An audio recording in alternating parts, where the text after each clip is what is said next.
Okay, for your next assignment, you're going to be making abstract or minimal characters.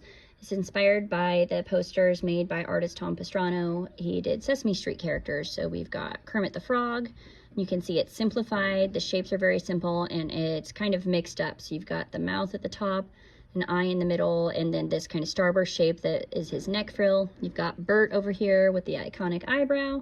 Just one eye, nose, and then instead of putting the shirt at the bottom, because that might be too straightforward, took the stripes and the colors and made them vertical over on the side. And then you have the count that's basically built from triangles. So there are some reminders here in this document that you may want to read through. And then we have some examples that were made by previous students. So we've got one of the VeggieTales characters, Lisa Simpson, we've got a Squidward. Here's a Peppa Pig I made last year. And then a recent example I will pull up and show you of Bluey, or I guess it's Bandit, and then Elf. So you are going to want to make a new document in Photoshop. If you're in Photoshop 2020 or newer, it's going to look like this. You'll do, you can just click Create New. If you're in the older version of Photoshop, then you'll do File New or Control N. So you want it to be 11 by 14 inches or 8 by 10 inches. There may be one already pulled up that you can click on, but double check and make sure that over here it says 300 pixels per inch for the resolution and the correct size. I don't care if it's horizontal or vertical. That's whatever makes the most sense for your composition. Let me get the camera back. All right, so I'm gonna hit Create. The other thing I'm going to do is I'm going to open up the picture of the character, the original one. That way I can see what my inspiration is, and I will also be able to sample characters directly from that. I'm going to go ahead and open up another example I made. So the character that I'm wanting to use is the dad from the show Bluey. Cartoon characters are the simplest. You could make like a human type movie character or something work if they have a specific costume or uniform that they always wear, something that's very distinctive, but I will tell you that cartoon characters are easier. So here is the abstract version that I made of this character the other day. I'm going to actually close that and I'm going to remix and try something different this time. What I want to do is make sure I can see both of those documents at the same time. So I'm going to click up here. I'm going to drag down so it drops it on its own layer, and then I'm going to do the same thing here with my new document. Whoops, drag it to the side. Now I have both of them open at the same time. So I can make sure I see the entire thing. So the first thing I want to do is make my entire background a color. So what I'm going to do is use my eyedropper tool. If you click the letter I, it will select it automatically, or you can look for the icon. So a hotkey, when you would just type the letter in it, selects the tool you want. So I'm going to sample, and I think I'm going to get this light blue color. So I'm going to come back over here and I'm going to use my paint bucket tool. You can find the icon, or G is your hotkey. I'm just going to click to fill the whole thing in. Now I'm going to make a new layer. If you're on the new version, you'll click the hamburger, the 3 horizontal lines, and then go to new layer. You could also do Shift Control N. If you are in the older version of Photoshop, it's going to be a circle with a triangle in it, but it will still be at the top of your layers panel. If your layers panel does not show, you're going to want to go to Window, Layers to make sure that that is pulled up. That is very important for this, because you're going to want to do a different layer for each of the features. That way you can move it around and kind of like, you know, have some flexibility there, more than you would if everything was the same. So now I'm going to start to kind of just block in some colors. So I've got my new layer selected. I could either do like a rectangle, which is the most common way to do it. So if I wanted to, I can use my rectangular marquee tool. It's up at the top. M is the hotkey for that. But if you right click, you can change it to an elliptical or a rectangular marquee. So now that I have that selected, I can come back over here. I'm going to use my eyedropper tool to select another color and come back over here, and then I can use my paint bucket tool to paint it in. Okay, so that's one way to start.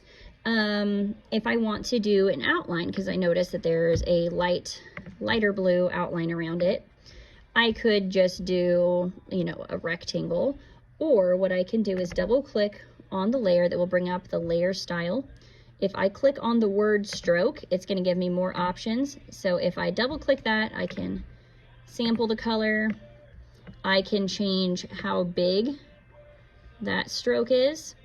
I can also change if I want it to be on the outside or the inside or the center.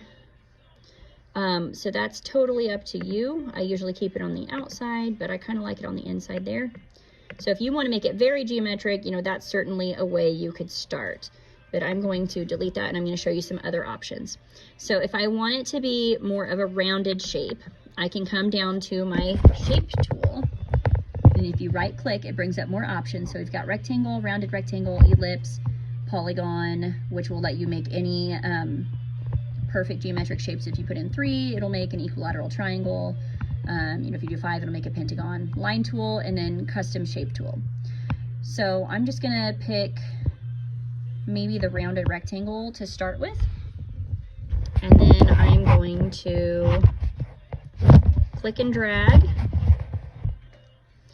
to make a shape. Sorry about the shaky camera.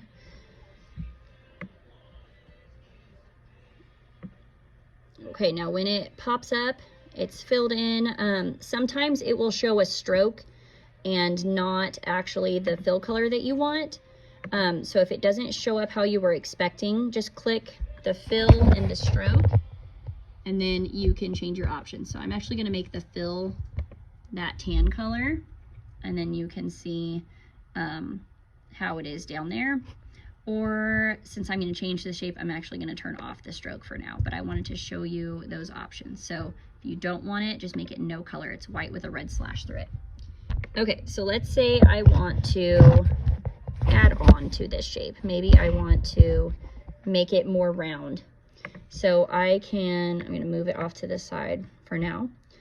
I can get the ellipse tool and I can, you know, drag down, stretch it so it goes past that. And then now it has made it look like it's one shape. If I want to make it actually the same layer, I'm gonna click and then hold down the shift key, click my second layer. Now if I right click, I can either link layers if I just want to move it, but I want them to be permanently the same shape. So I'm going to go to merge shapes. Now I can get my move tool. Now that I have the shape created how I want it, I'm going to double click, and at this time I'm going to apply the stroke. So I have the color already selected. I'm going to change the position to outside and hit OK. There we go. So let's say that I notice there's a little bitty corner here. It has a straight edge. It doesn't match up perfectly. I'm going to rasterize that layer. So I'm going to right click, rasterize layer. And now I can switch back to my elliptical marquee tool. And I'm going to adjust it to where just that corner is there. I'm going to go to select, inverse. So that means everything besides that circle is selected. Select my eraser tool that is giant, so I'm gonna make it smaller. Now I can come over here and just erase that little corner. And you can see the stroke adjusted itself to follow along. So I'm going to zoom back out. Okay. Now I'm going to see what other options I have. I'm going to look at the custom shapes, custom shape tool, and under here we go. Under symbols, I found, I think it's actually supposed to be from a yield sign, but it's a rounded triangle, and I think that's going to work perfect to make a nose. So I'm going to make a nose. You can see if I hold down the shift key, it locks in the proportions exactly. If I don't, I can make it longer or wider. So I'm going to kind of get it where I want it. I'm going to come up here to my fill and change it to the navy color. Now I want to do, there's a little oval there, so I'm going to switch back to my ellipse tool. I'm going to make a little, I'm going to change the fill color to be the, whoops, the light blue. I lost it. There we go. If I click back on that shape tool, there we go. Fill. If I double click this, it'll pop it up and I can select the color of the highlight to fill that in. Now I don't want to merge these shapes together because it would lose, change my color to the same, but if I select both, this is a good time to link it. So link layers. Now if I move one, it's going to move both of them together. And since they're on their own layers, I can move it wherever I want without losing details. So I'm going to come back down to the background. I'm going to make a new layer, Control-Shift-N, that's on top. And I think I'm going to make a rectangle that kind of represents like the leg.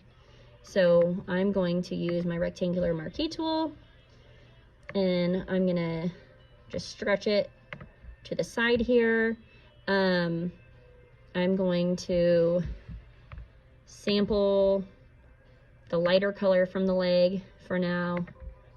And then I'm going to come back here and fill it in. I'm going to come back in the middle, select that, and I'm going to fill it in the background color again, I, and then G. Whoops, let's try that again.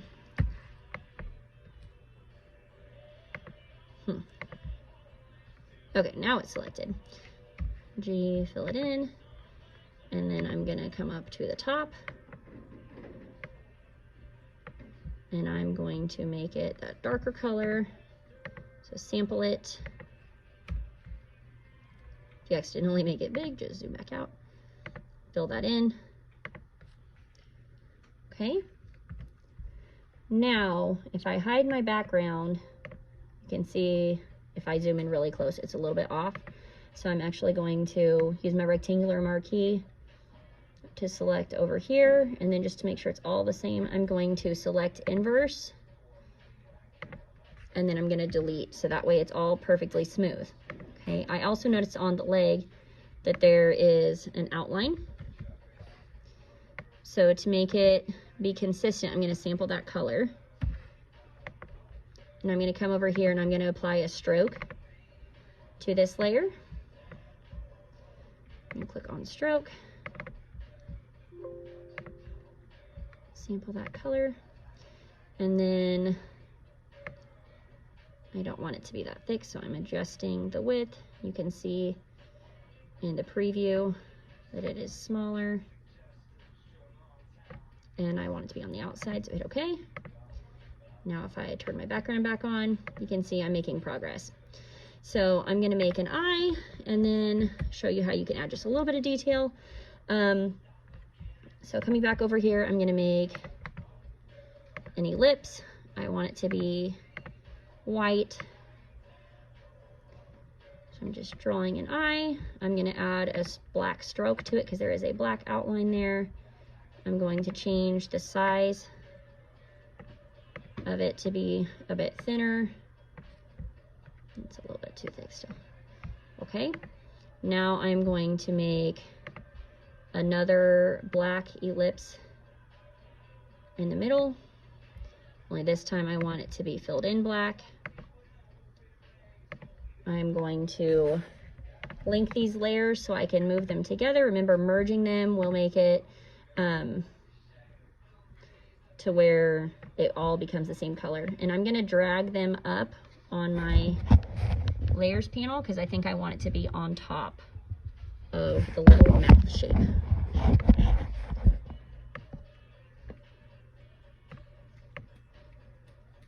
So rearranging things. I think what I'm missing is another dark area. So I'm going to come back down here. I'm going to make a new layer again.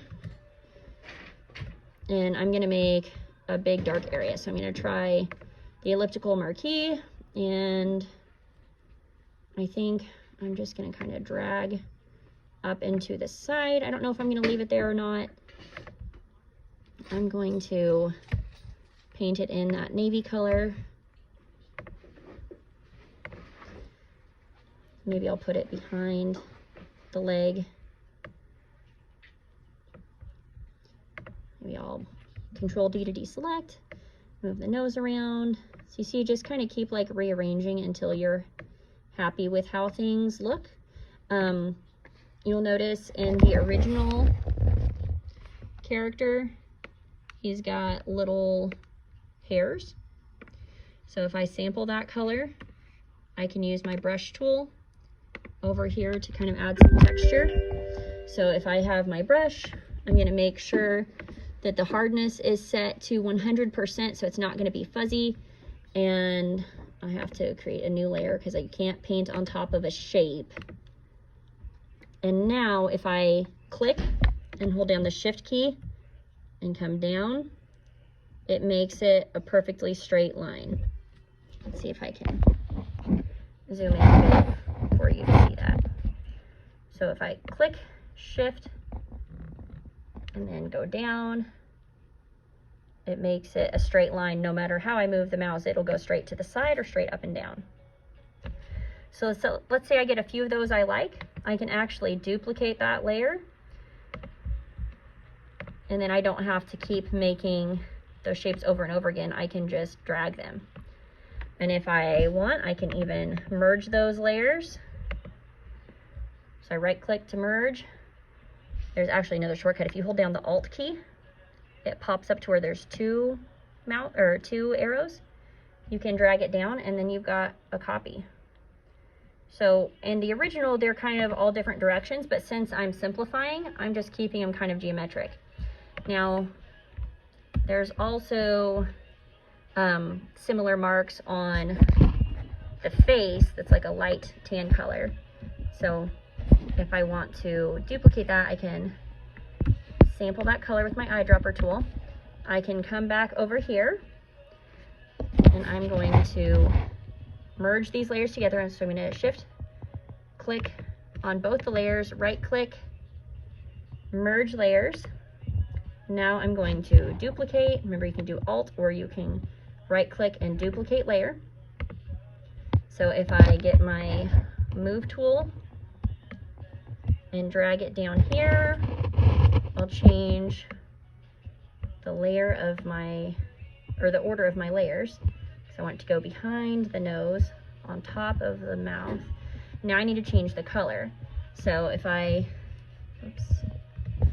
get my magic wand tool, W is your hotkey for that, it's up here, magic wand tool, and I select one of the whiskers. I can go to select and similar. Now I can get my brush tool. I can make the size really big. And then I can just, whoops, it didn't change my color. There we go. Now I can paint over those so they're lighter. Control D to deselect. So now I've got a subtle texture. If I want to add an ear, I'll show you how to do a polygon real quick, and then we'll call it good. So you should know the basics to be able to like remix and make your own character. So I selected the polygon tool. At the top where it says sides, I already have it set on 3. So I'm just going to now click and drag. You see it makes an equilateral triangle. I'm actually going to want that to be a skinnier triangle. So what I'm going to do is rasterize that layer. So right click, rasterize layer. I'm going to do Control T. And then if you are in the new version of Photoshop, you're going to have to hold down the Shift key to change the proportion. If you're in the old, it's the opposite. You have to hold down Shift to lock in the proportions, or don't hold it down if you don't want to change it. So I think that looks pretty good. So I have the inside of the ear. I can either at this point apply a stroke, or I'll show you another option because you may like this sometime. So if I duplicate the layer I'm going to select the layer that's behind it, Control T, and I'm going to make it bigger, and I'm going to change the shape. So if I apply that, you can either just click another tool or there's a check mark button. Sample that color, your paint bucket tool, select what's behind it, and then I can make it fit more. So you can adjust that to be wherever you want it to be.